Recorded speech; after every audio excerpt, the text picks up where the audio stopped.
بسم الله الرحمن الرحيم والحمد لله رب العالمين والصلاة والسلام على سيدنا محمد النبي الكريم وعلى آله وصحبه أجمعين. Welcome to the stories of the prophets, peace be upon them. Now we move to another story, the story of Sulayman alayhi salam, Sulayman alayhi salam.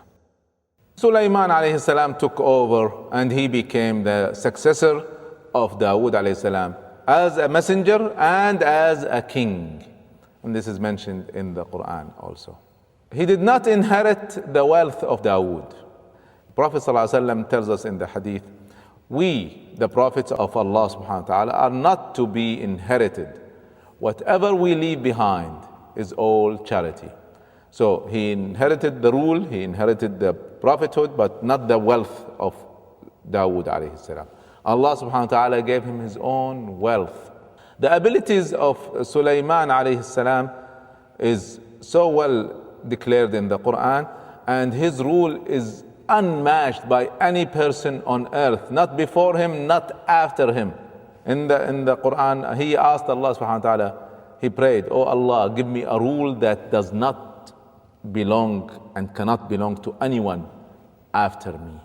And as we will describe it, you will see the greatness of the wisdom and the kingdom of Sulayman alayhi salam. So he became the greatest king on earth.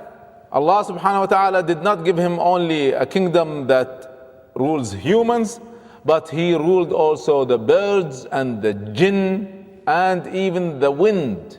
He was the greatest king that ever ruled on earth and will ever rule on earth. Allah subhanahu wa ta'ala gave him powers and a kingdom such that even the ones that came after his death, even the ones that we see today, has no comparison to the one that was ruled by Sulayman alayhi salam. This is, as I said, in response to his supplication to his Lord.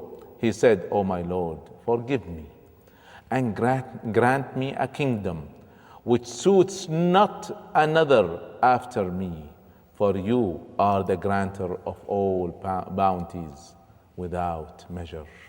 This is in Surah Sad, chapter 38, verse 35. Allah subhanahu wa ta'ala gave him the ability to understand animals and birds and insects.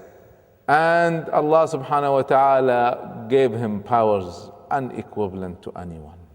One of his major powers was his ability to command the jinn, unseen creatures that Allah subhanahu wa ta'ala created.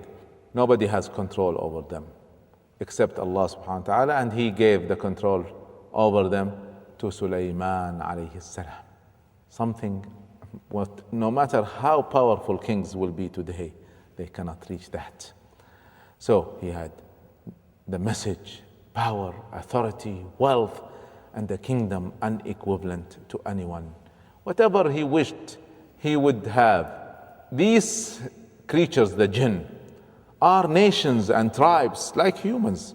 They have nations and tribes, and they have crafts and abilities and skills that are not equivalent to each other. Some of them were builders, some of them were divers. And this is all in the Quran. Allah subhanahu wa ta'ala says, "And we gave him the power over the evil ones, including every kind of builder and diver, as the others bound together in fetters." What does it mean? It means that whoever disobeyed him, he would put them in chains. He had ability to chain these jinn, and usually he would chain every two together. So that is why this is also mentioned, وَآخَرِينَ مُقَرَّنِينَ فِي الْأَصْفَادِ. Every two are chained together. This is all in the Quran. So what kind of abilities he had? He also had the ability to make things for him. Of course, whoever disobey, he would punish, and he can forgive.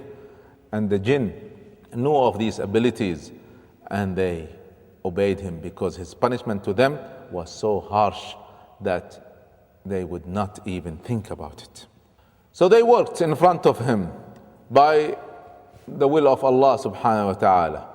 And Allah subhanahu wa ta'ala says, whoever disobey him, we will make him taste the penalty of this world and the fire of the hereafter. So they worked for him. They served him. They made him huge palaces, amazing palaces, as I will describe later on, in all forms of decorations. They used to collect for him precious stones, fruits, vegetables from all over the world. They brought him jewels from under the sea, something that people have never seen. And they created things that we cannot even imagine. They brought him gold and silver, and they made him pots to cook on. So huge these pots are, so huge that they are not movable pots. They sit on huge stones, they lit fire under them, and they cook, and they take the food out, and they stay in their places. This is taken care, cleaned, etc. by the jinn. In each pot, he would cook for more than 100 people. And this is all mentioned in the Quran, these huge pots, these abilities. So what an amazing rule that Sulayman alayhi salam had.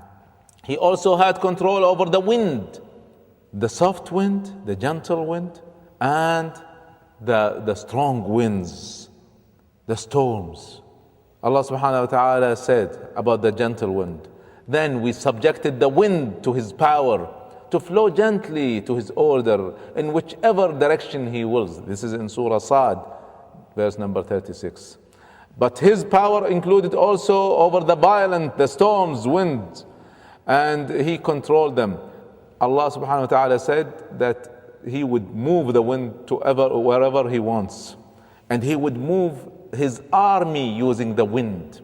The jinn would create for him large mats made out of huge wood, connected together with each other, and parts of the army, or the whole army even sometimes, would climb over it, and then the wind would come and sweep it and take it in a direction within daytime, within half a day, between morning and noon. They would take him to a place and conquer it, and then within the rest of the night the wind would bring them back. All of this is mentioned in the Quran. وَلِسُلَيْمَانَ الرِّيحِ, and to Sulayman we made the wind obedient. Its early morning stride was a month's journey, and its evening stride was a month journey. غُدُوهَا شَهْرٌ وَرَوَاحُهَا شَهْرٌ.